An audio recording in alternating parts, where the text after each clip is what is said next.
Noticias del ámbito económico, noticiero 9 Central. Vamos a seguir hablando de la provincia de Corrientes. ¿Se acuerdan? Hace pocos días nada más estábamos hablando acerca de la caída real, lamentablemente, del salario de los correntinos, tanto en el sector privado como en el sector público. Ahora, por supuesto, tenemos nuevamente la presencia de Alejandro Pegoraro aquí en los estudios para hablar de la caída de consumos realmente básicos, digamos, del día a día, ¿no? No solamente de Corrientes, sino también del día a día de cada uno de los argentinos. Alejandro, buenas noches, ¿cómo estás? Marcos, ¿cómo te va? Buenas Bien, noches. todo bien, por suerte. Bueno, ¿qué nos traes hoy, Ale, para analizar? Bueno, vamos a hacer como una continuidad, ¿no? De lo que habíamos hablado el lunes pasado. Hablamos de la caída del salario. Sector público, privado, como vos decías recién. Naturalmente la caída del salario repercute, por supuesto, en un montón de aspectos de la vida cotidiana de los ciudadanos, de los correntinos en este caso, y bueno, sobre todo en los niveles de consumo. Para esto vamos a ver dos variables de consumo distintos.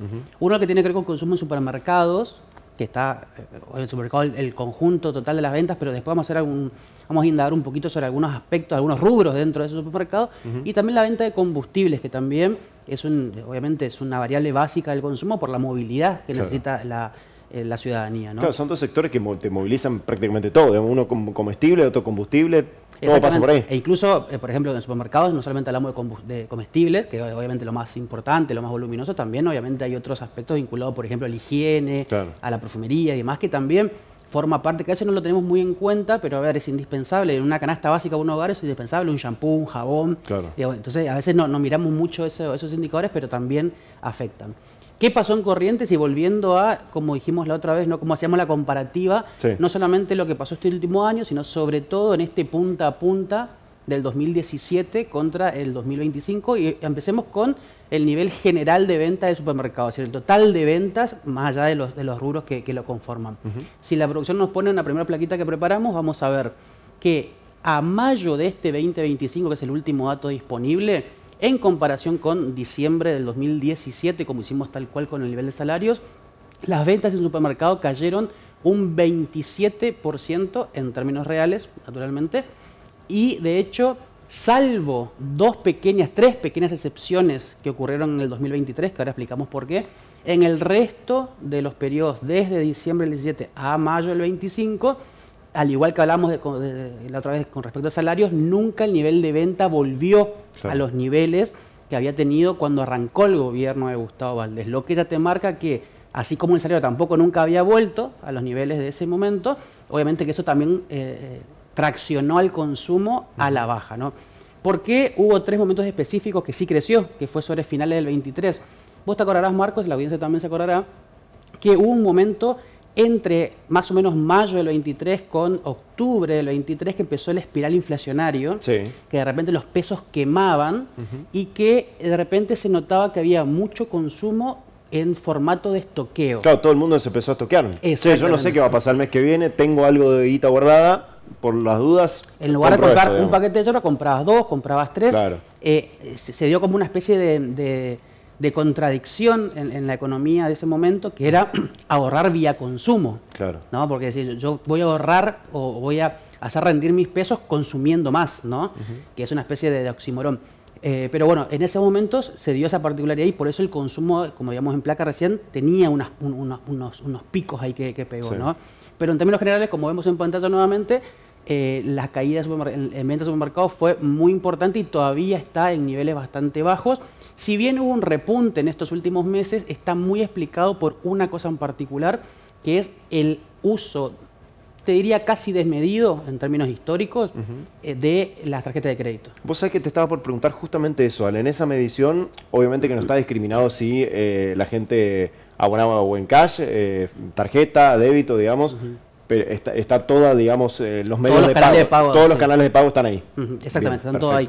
Pero obviamente que uno va siguiendo en paralelo con las publicaciones de las ventas, ¿no? De los volúmenes totales de venta, también el INDEC, por ejemplo, va informando cómo va evolucionando los canales de venta, ¿no?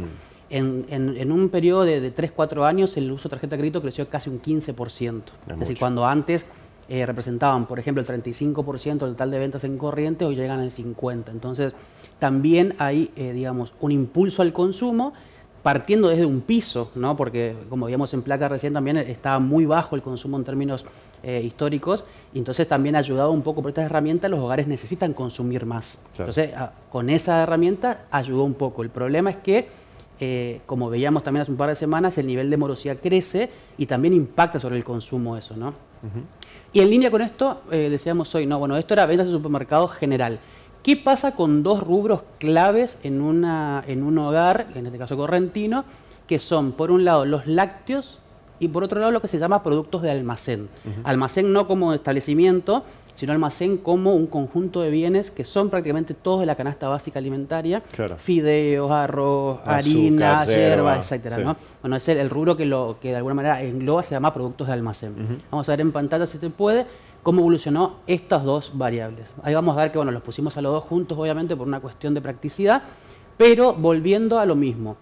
En mayo de este 2025, por ejemplo, los productos de almacén caen 29%, casi 30% respecto a diciembre del 17, y los lácteos caen casi un poquito por encima, perdón, del 22% también respecto a finales del 2017. Claro. Se ve también la curvita sobre este último tramo, que todavía sigue siendo leve, y también se ve esos picos que hablábamos del 2023, claro, sí, donde la gente se toqueaba. O sea, el comportamiento es muy parecido, pero fíjate que productos de almacén cae no solamente por encima de la caída de los lácteos, sino también lo que veíamos anteriormente de lo que es la venta general de supermercados, que caía por encima del 20%, pero nos llegaba a casi el 30%, como es productos de almacén.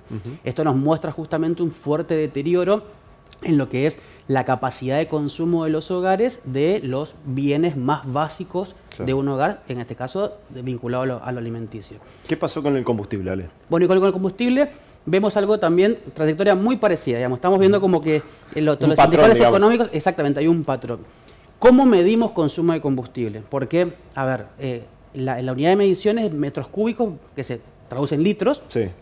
Pero no es lo mismo que la provincia haya, por ejemplo, consumido 100 litros hace 8 años que 100 litros hoy, porque cambia el parque automotor, ¿no? Hay que medirlo ajustado por la cantidad de vehículos que hay en la provincia. Entonces hicimos ese ejercicio, a ver si podemos también ver en pantalla cómo evolucionó este indicador del consumo. Cuando vos ajustás el consumo de combustible por el parque automotor, vemos que, por ejemplo, en diciembre del 17 se consumía 107 litros promedio por vehículo, mientras que ahora cayó a 77 litros promedio por vehículo, lo que te marca un deterioro muy grande. ¿Qué pasó? Ahí estamos viendo que hay un momento que se dispara mucho la curva, mucho de la línea roja, esa que estábamos viendo. Sí.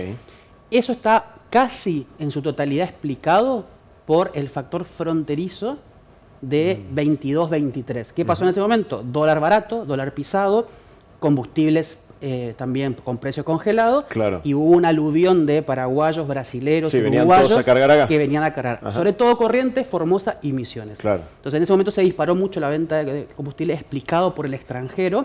Después, cuando ya se fue ese factor fronterizo, volvió a caer muy fuerte y hoy está prácticamente 30 puntos por debajo de lo que había sido aquel momento en el 17. Hay un pico muy grande para abajo que obviamente tiene alusión a la pandemia, digamos, que toca piso directamente. En el 2020. En el 2020, ¿no?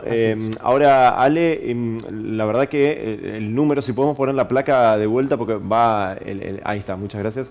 Después comienza un poquito a subir, digamos, que es esto justamente, y tiene una caída abrupta de vuelta después de este aluvión de gente, ¿no?, que venía de afuera. Exactamente, cuando surge la devaluación de diciembre del 23, cuando surge el fin del congelamiento de precios de los combustibles y demás, hubo ese factor extra que dejó de estar, naturalmente volvió a caer muy fuerte, tuvo intentos de recuperación, pero fíjate que incluso en el último tramo del gráfico, que son básicamente los últimos 6-7 meses, volvió a caer nuevamente, lo que refleja que si bien hubo un momento que luego de la devaluación, luego de la suba de precio y demás, se acordarán ustedes que hubo un par de meses de estabilidad que inmediatamente permitió que la gente no consuma más en sí mismo, sino que, por ejemplo, quizás quien se fue a súper porque la premium era muy cara, bueno, volvía a la premium, ni más había movimiento de consumo, pero después terminó cayendo de vuelta porque... Acá se engloba gasoil, super, todo. Este caso particular es gasoil y nafta en ambos segmentos, en la super común o en las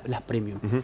Ahora tampoco se ve acá, Ale, ese stock, digamos, del 2023, porque ¿cómo hace para estoquear combustible? ¿No podés? Claro, no podés, pero no sí podés, se ve... nada es el tanque, digamos. Exactamente, pero sí se ve en ese 2023 y en el 22 lo que hablábamos del factor frontera. Claro. Que de hecho, por ejemplo, Corrientes, Formosa, Misiones, Mendoza en un momento, Entre Ríos también un poco, tuvieron picos históricos de consumo en esos años, porque, repito, ¿no?